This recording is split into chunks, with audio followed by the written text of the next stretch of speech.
nakon ovih, neko kaže, ustupaka, iako ima onih koji kažu da su pitanja izručenja deo naših međunarodnih obaveza i da to treba izvršiti bezupitno, ali u svemu postoji politički kontekst i očigledno je da, i mislim da postoji jedan ozbiljan deo javnosti, nepristrasan, koji ocenjuje da je reakcija Zapada najblaže rečeno hladna. Imali smo reagovanje gospodina Serža Bramerca, glavnog tužioca, koji je dao jednu dosta hladnu izjavu povodom izručenja Karadžića i imali smo priliku da vidimo da nema govora ni o aktiviranju onog trgovinskog dela, prelazni sporazum zapravo, koji je deo sporazuma o stabilizaciji i pridruživanju.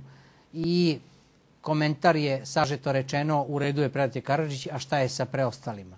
Sve to unosi notu pesimizma u one građane koji se mogu nazvati evroentuzijastima. Kakav je vaš komentar na ovu fazu odnosa Srbije i moćnih međunarodnih činilaca? Pa prvo, evo šta je po meni jedan od bitnih elemenata. Znate, sakrivanje, prikrivanje ili bilo kakav odnos prema haškim optuženicima i njihov boravak u Hagu je daleko povoljniji ne samo po zemlju, nego i po njih u samom Hagu.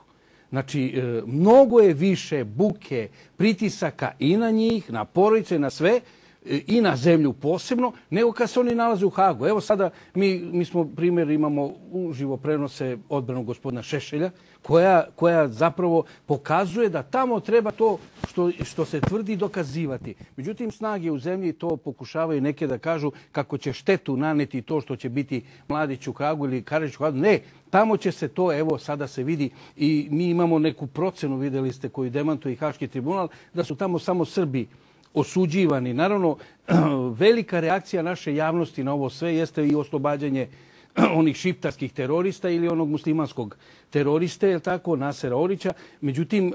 Međutim, rekao bih da je reakcija Evrope veoma interesantna. Prvo zato što mislim da su oni unapred znali. Ja mislim da oni već unapred znaju kada će biti još neko uhapšen, to mora biti veoma brzo i tako dalje. Naša javnost će vjerojatno to vidjeti vrlo brzo, ali jednostavno remeti odnos i izaziva kod nas unutar zemlje, recimo, pohvale koje nam daju. Mene nervira, recimo, kao pojedinca ili kao analitičar kad kaže američka vlada čestita srpskoj vladi na hapšenju Radovana Karadžića.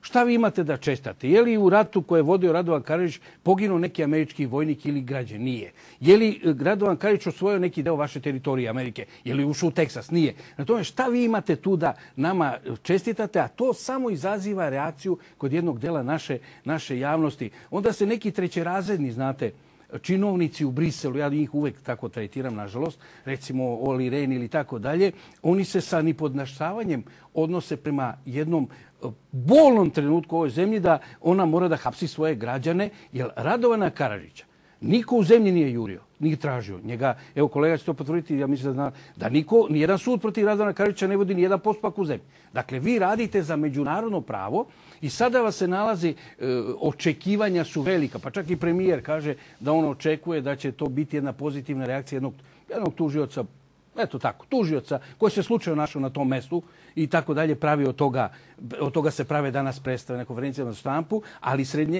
ti trećerazredni činovnici koji su se slučajno našli, oni ocenjuju položaj jedne zemlje. Mislim da to izaziva reakciju kod naše javnosti kad vi mislite da ste napravili veliki ustupak, kao što su Hrvati napravili veliki ustupak kad su predali ustaškog generala Antu Gotovina. Mi smo predali Radovana Karadžića, predat ćemo i Mladića, predat ćemo i Hadžića, nema diskusije oko toga, ali jednostavno očekujete da niko vas ne hvali zbog toga, nego da to sada uđe u proceduru dobijanja statusa i tako dalje, ali vi vidite da u Evropi to veoma slabo ide. Danas tužilac kaže da će on tek u septembru, oktobru da se obrati javnosti ili onom Savetu bezbednosti. To znači da mi ponovo gubimo 3-4 mjeseca. I ono što je bila tema kad smo se dogovarali za ovu emisiju, da li je iznenađenje što je prvo uhapšen Karadžić, a nije Mladić? Jeste veliko iznenađenje, jer nekako smo na Karadžića, svi smo mi koji smo se bavili time i mudrujemo, vikali kad se uhapsi Mladić, onda će reći dajte nam i Karadžića.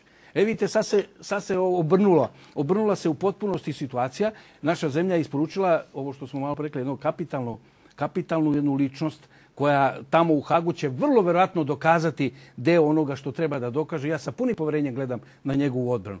Ali jednostavno naša zemlja ne traži, ja pretpostavljam da to ni premijer, ni predsjednik vlade, ni niko ne traži da mu neko čestita zbog toga. Vidjeli ste da u zemlji niko nikom nije čestitao. Niko nikom nije čestitao. Nema zašto čestita. To je loše.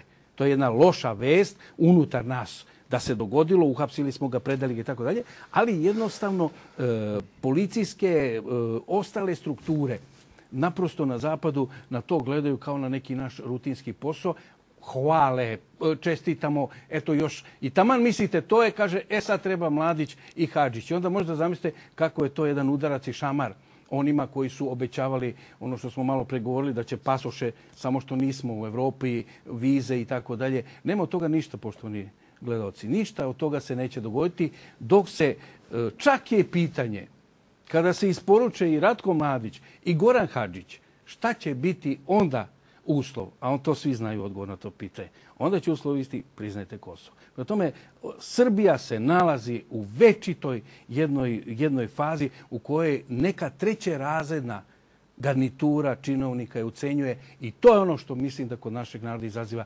reakciju prema svemu.